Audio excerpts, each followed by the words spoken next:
अस्सलामुअलैकुम। उम्मीद है दोस्तों कि आपको मेरी पिछली वीडियो में फैक्टराइजेशन समझ आई होगी। आज हम फैक्टराइजेशन का ही तीसरा पार्ट करने जा रहे हैं। अब यहाँ पर देखें, यहाँ पर ये जो तीनों चीज़ें थी, इसमें तीनों में एक एक चीज़ कॉमन आ रही थी। इसी तरह यहाँ पे भी तीनों में कॉमन आ रहे हैं, लेकिन अब यहाँ पर ये एक ऐसा सवाल है जिसमें दो दो करके कॉमन आ रहे हैं। जैसा कि यहाँ पे 3 और 3 कॉमन आ रहा है, इसी तरह यहाँ पे भी वाई और वाई कॉमन आ रहा है। इसी तरह यहाँ पर भी y और y कॉमन आ रहा है। अब यहाँ पर देखें तो 3 कॉमन आ रहा है, सेम है, यानी कि तो इसमें हमने कॉमन निकाल लिया और ब्रैकेट में पीछे जो रकम बची x बची माइनस और a बचा। इसी तरह यहाँ पे अब हमने y निकाल लिया, तो y अब यहाँ से निकाला तो ब्रैकेट में अब y निकल गया, पीछे x बचा माइनस, इसी तरह y निकाल लिया, पीछे बचा a, तो x माइनस a। इसी तरह आप देखें तो यहाँ पे x माइनस a भी कॉमन आ रहा है, तो x माइनस a को हमने एक दफ़ा लिख लिया और यहाँ पर जो रकम है और यहाँ पर जो रकम है हमने उनको इकट्ठा लिख लिया, 3 + y, तो 3 + y। अब ये जो सवाल है इसमें ये 3 + y भी इसका फैक्टर है इस सवाल का, और x माइनस a भी इसका फैक्टर है। उम्मीद है दोस्तों कि अब आपको फैक्टर्स निकालना आ गए होंगे।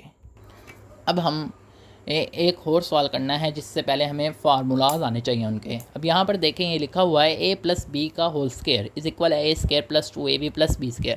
इसका क्या मतलब है? अब a जो है ये मान लीजिए कि फर्स्ट टर्म है किसी भी सवाल की, और b जो है ये भी फर्स्ट टर्म है। इन दोनों का हम आपस में प्लस करते हैं और इसका होल स्क्वायर लेते हैं, तो ये आता है a² + 2ab + b का स्क्वायर। असल में ये होता है कि a जो रकम है उसका हमने होल स्क्वायर जब निकालना है, तो फिर हम खोलेंगे जब इसे, तो हम a का अलग होल स्क्वायर लेंगे, प्लस लिखेंगे, इसी तरह यहाँ पे भी प्लस लिख के b का अलग होल स्क्वायर लेंगे, फिर प्लस के साथ 2 लिखेंगे और इंटू a जो रकम होगी वो लिखेंगे, इसी तरह b लिखेंगे, तो ये आ जाएगा। मिसाल के तौर पर इस तरह देखें। अब यहाँ पर गौर से देखें तो ये 7 + 3 का होल स्क्वायर है। अब इसमें मैंने a की जगह 7 लिख लिया, b की जगह 3 लिख लिया, तो 7 + 3 का होल स्क्वायर जो होता है वो 10 होता है। 7 + 3 10 होता है, और 10 का होल स्क्वायर जो होता है वो 100 होता है। अब यहाँ पे देखें 7 जो है, अब हमने इसे इस तरह भी लिखा है, अब हम इसे इस तरह भी लिख सकते हैं। पहले हम लिख लेंगे 7 का होल स्क्वायर प्लस इसी तरह जो दूसरी रकम है उसका होल स्क्वायर अलग, फिर उसके बाद हम 2 फार्मूले का खुद से लिखेंगे और पहली रकम को 2 से मल्टीप्लाई करेंगे, इसी तरह दूसरी रकम को भी 2 से मल्टीप्लाई करेंगे, यानी 2 × 7 × 3। अब 7 7 49 + 2 7 14 3 42, इसी तरह 3 3 9। तो जब हम इनको प्लस करेंगे तब भी आंसर वही आएगा। तो ये फार्मूला इसी तरह है। इसी तरह a - b का होल स्क्वायर है, उसमें भी ऐसे लिखना है, a के स्क्वायर में भी प्लस ही रहेगा और b के स्क्वायर में भी प्लस ही रहेगा, बस जो प्लस और माइनस है इसमें 2ab के साथ आएगा फ़र्क। अगर प्लस है तो प्लस 2ab होगा, अगर माइनस है तो माइनस 2ab होगा। अब हम इसी तरह का सवाल करते हैं जो कि बोर्ड के पेपर में आता है और MCQs भी आता है। अब ये टर्म लिखी हुई है 25x² + 16 + 40x।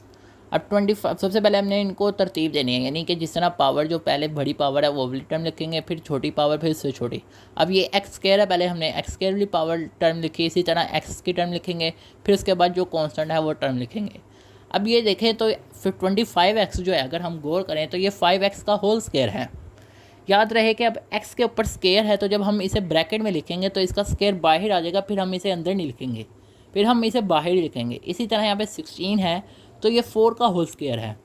अब आप कैलकुलेटर पे भी देख सकते हैं, कैलकुलेटर में लिखने का ये तरतीब है कि सबसे पहले हमने अंडर रूट का साइन उधर लगाना है, फिर जो टर्म है वो लिखनी है, यानी 16, फिर उसके बाद जब आप इज इक्वल का साइन दबाएंगे तो वो आंसर 4 आ जाएगा।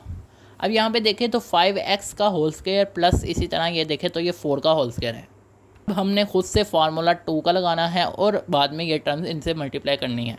पहले हमने ये टर्म लिखनी है, फिर इसी तरह ये दूसरी टर्म लिखनी है 5x, फिर इसी तरह ये 4 टर्म लिखनी है। अब ये देखें 2 5 10 4 40 40x, तो देखें तो ये वैसे ही बन जाएगा, लेकिन अब ये देखें तो ये a² + 2ab + b² की शेप बन गई है, यानी इस तरह ये देखें ये इस तरह की फॉर्म बनी हुई है, ये वाली फॉर्म।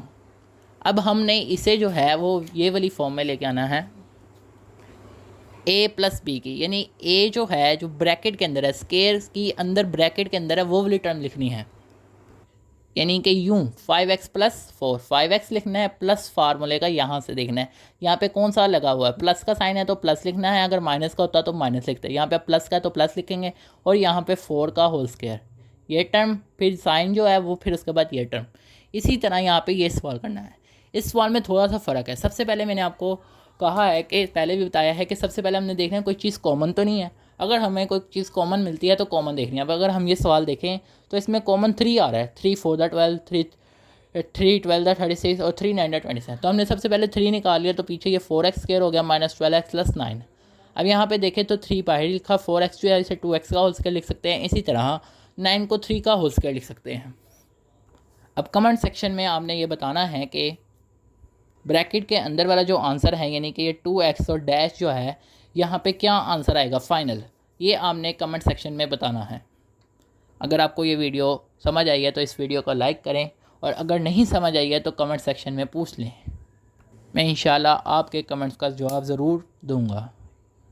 आप सब दोस्तों से गुजारिश है कि इस वीडियो को लाइक करें और अपने दोस्तों के साथ शेयर भी करें, और चैनल को सब्सक्राइब भी कर लें। शुक्रिया।